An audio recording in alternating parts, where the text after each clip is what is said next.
Hey lovely sexy hobby people, welcome to today's video, which is going to be the flick through for issue 11 Warhammer Combat Patrol. It's 2 paints with this one. I also with this delivery got the brush set because I'm a subscriber, so the brush set came with this delivery. Also we get issues 12 and 13, which are our Terminators. I will do those two together. And then issue 14, which is another paint issue. So, come and join me on the desk and we'll have a look through issue 11. Hey lovelies, welcome to this part of the video where we take a look at the magazine. So, issue 11, we get 2 paints. I'm going to sneeze. Oh, excuse me. Sorry. Do apologise. Right, so we get Horus White and Leadbelcher with this issue.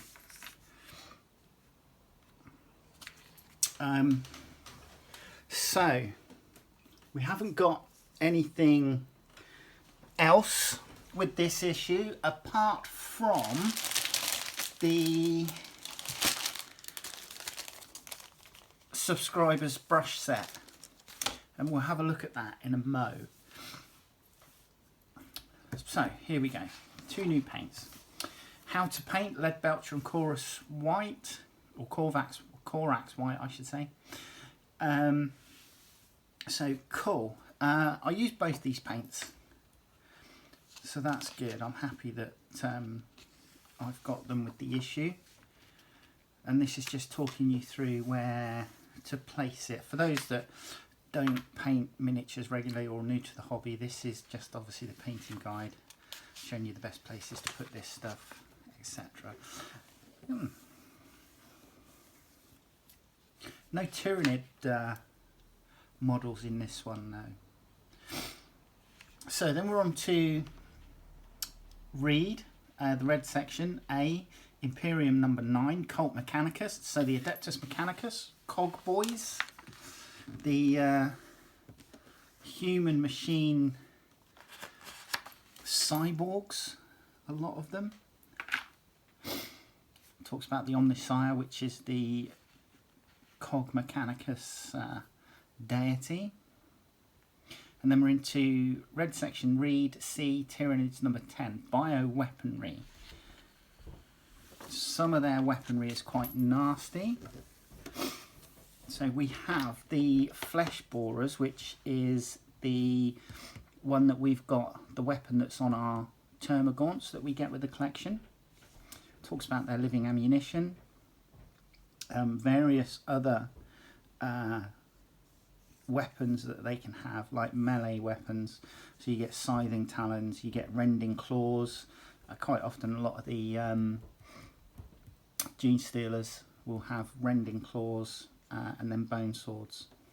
And then we have a piece of fiction for our red section, Into the Dark. So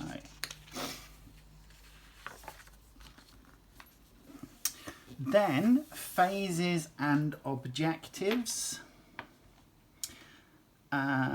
You're now very close to playing full games of Combat Patrol. In this tutorial you'll learn some more key game concepts, such as how the phases of your turn work. You'll also learn how to score objectives of vital sites on the battlefield that you must capture to score points and win the game. So, phases and command phase. On this bit, turn breakdown, so examples, objectives, so objective markers, 3-inch diameter around for controlling objectives, and then objective control, talking about who would have objective control.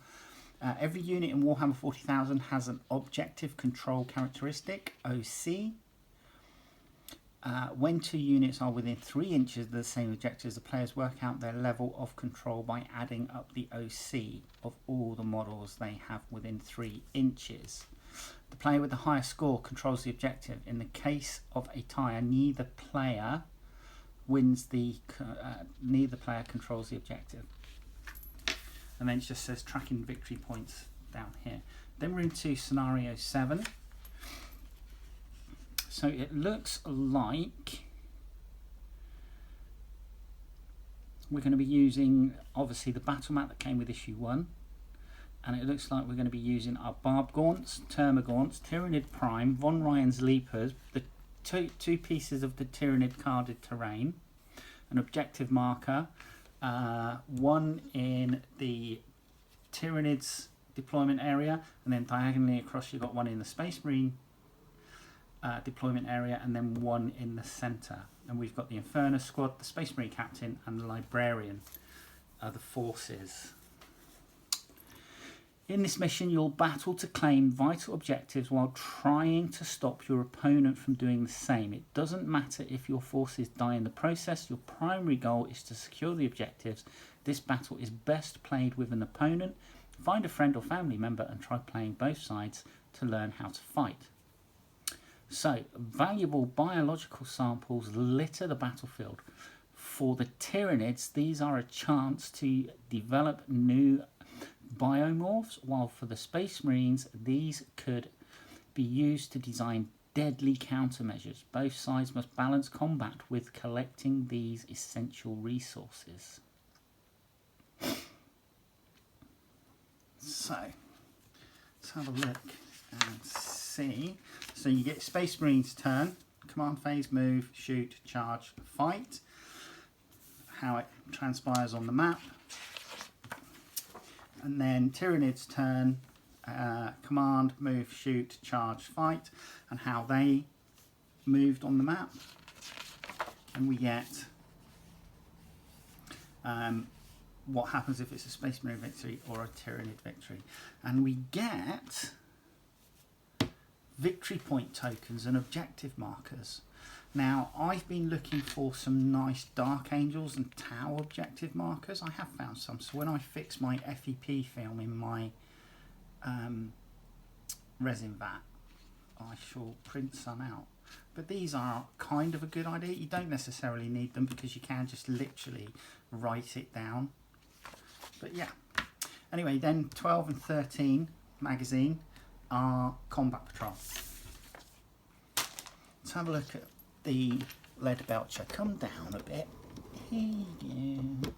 Right, so Corax White and lead belcher. So Corax White is a slightly off-white. I tend, if I'm doing any white on a miniature, I will tend to use Ulthuan Grey because I find that covers really well. Corax White can be good if you're painting directly over a light undercoat, a light primer. But I must admit, I do prefer to use Ulthuan Grey as a base for painting white. It's an off-white colour, you know, it's a very pale grey, but it lends itself to then having a white over the top of it really easily. And then obviously lead belcher for weaponry and mechanical bits. And again, this is something that I use a lot of, you know, certainly on vehicles for tracks or engine parts, weapons like blades and the working parts and barrels for guns, etc. My normal go-to shade for this is Nuln Oil, and I use that. But yeah, those are the two paints that we get with this issue. I'm more than happy with that because it would cost me £4 to go into town and get those paints. Now, in the Imperium collection, when I subscribed, my subscriber gift was this brush set, which we got a medium, no, that's a large base, a medium layer and a medium shade in the black handled ones.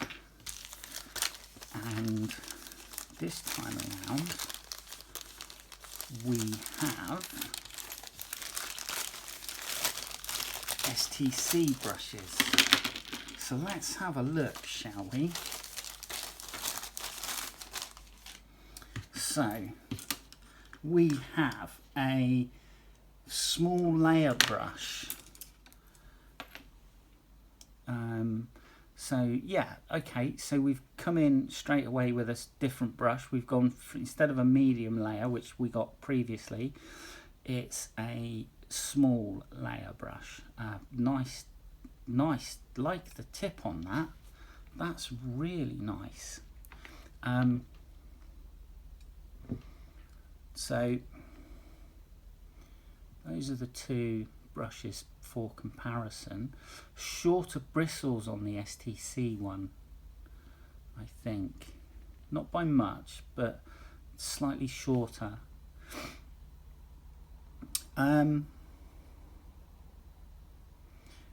Yeah, that looks like it's going to be a nice brush to use.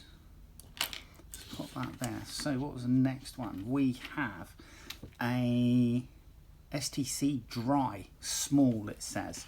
So we didn't get a dry brush with the last one. We got a base brush. In actual fact, what we got was a shade. So this is dry, so obviously there's a massive difference in the type of tip.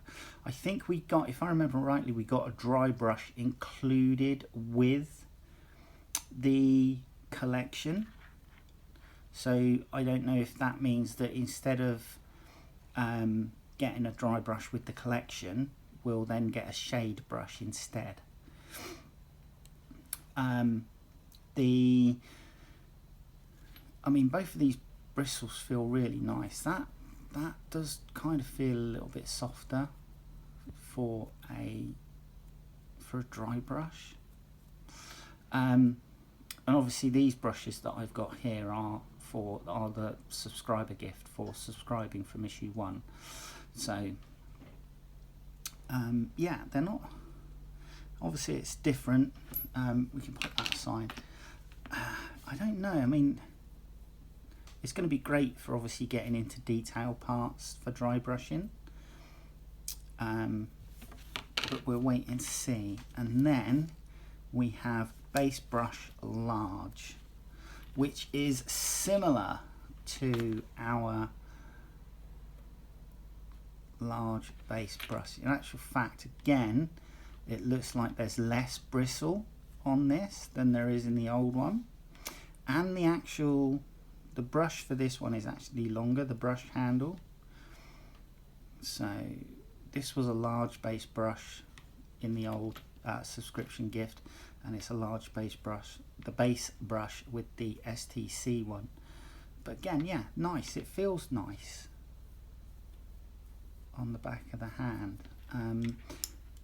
I have kind of found that these are actually can be a little bit awkward, just the angle when you're trying to get into sort of like narrow areas. I sometimes find it's actually easier to just use a slightly more watered down paint and use a long bristle to get into more awkward shape, because this flat head here, the ferrule, the fact that it's a reasonably short brush when you look at it compared to the length on something else like this shade brush, can be awkward getting into certain areas. But yeah, they look okay, they feel nice. I don't know what they're made of. I don't know if they are synthetic or not, but it actually feels really soft. But yeah, there you go. Anyway, that was issue 11, 2 paints. We got the free subscriber brush set, okay, which comes with this issue. And hopefully you enjoyed that, and we will see you in the next video. All right, take care. Bye-bye.